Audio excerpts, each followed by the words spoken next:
Հոգնել եք ձեր տունը հավաքել ամբողջ օրը և 1 ժամ անց այն կրկին թափթփված տեսք ունի։ Ձեզ եմ ներկայացնում իմ հեղինակային կարգ մեթոդը, որի օգնությամբ դուք կկարողանաք հեշտորեն հավաքել ձեր տունը, յուրաքանչյուր սենյակը ամենաշատը 5 րոպեում, յուրաքանչյուր իր կունենա իր հարմարավետ տեղը և դուք այլևս չեք չարչարվի ձեր կենցաղով ամբողջ օրը։ Այսպիսով կարգ մեթոդը, առաջին կետը, Կ տառը, դա կետային մոտեցումն է։ Ես առաջարկում եմ յուրաքանչյուր օր առնվազն 10 րոպե տրամադրել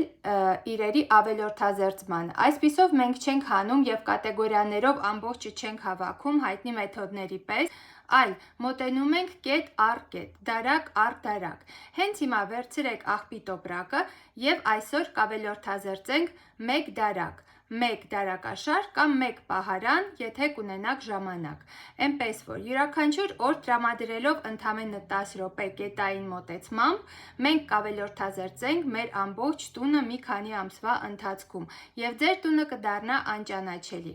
Էնպես որ առաջին կետը դա կետային մոտեցումն է։ Երկրորդը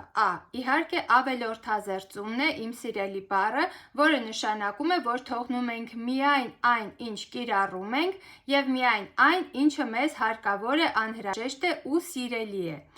Այսպիսով ավելորդազերծելով 1 դարակ ամեն օր, մենք կունենանք շատ մատչելի գտնվող իրեր, հարմարավետ տեղում գտնվող։ Դրան կնպաստի երրորդ կետը։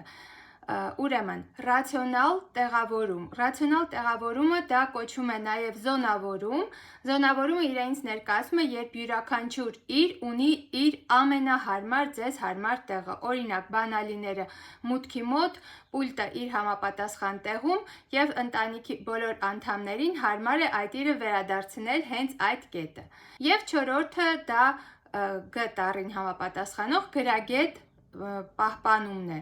Դա վերաբերում է արդեն կոնտեյներին, երբ յուրաքանչյուր դարակ ազատված է ավելորդ իրերից, այնտեղ դարակը շնչում է և իրերը համապատասխան կոնտեյներների մեջ հարմարավետ կերպով տեղավորված են ձեր դարակներում։ Այդպես դուք կկարողանաք յուրաքանչյուր իր հեշտորեն գտնել, քանի որ արդեն յուրաքանչյուր իր ունի իր դարակը, իր տեղը։ Ուրախ եմ, որ հետևում եք իմ այս ալիքին, բաժանորդագրվեք ինձ նաև Facebook-ում և Instagram-ում։